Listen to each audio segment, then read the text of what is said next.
منو فروختم به یه زندگی که نخواستم، قلبمو شکستم ولی لبخندمو تحمیل کردم. صدای فریادم تو این خونه گم شد، هر شب اشکختم، هر روز نقش بازی کردم. کسی نفهمید من یه آدمم، نه یه عروسک. هر قدمم، هر نگاهم با زور ازم گرفتن،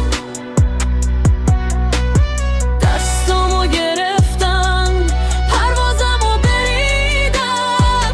قلبم هنوز فریاد میزنه ولی هیچ کس نمیشنوه. قفس من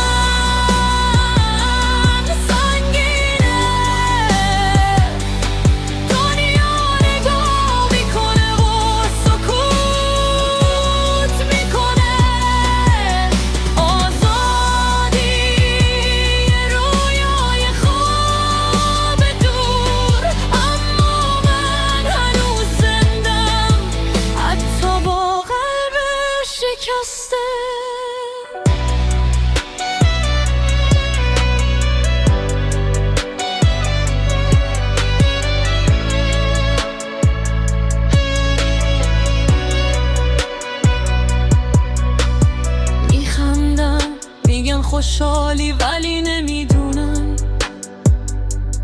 هر خندم یه زخم، هر نگاهم یه قفل بسته.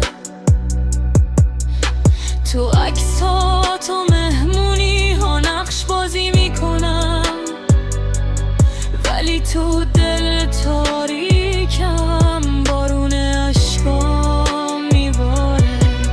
میخوام فرار کنم، میخوام فریاد بزنم، ولی دیوارا بلندن و صدامو میبلن. هر روز یه ذره از من میمیره، هر شب یه تیکه از رویاها رو برباد میدن.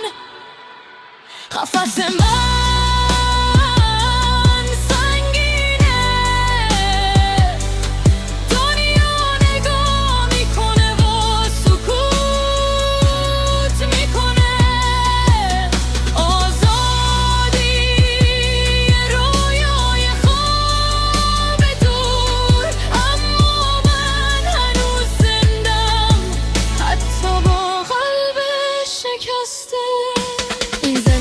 ساختن، اما من هنوز نفس میکشم. این عشق و زورکی دادن، اما من هنوز فریاد میزنم. هر زنجیر، هر درد، هر گریه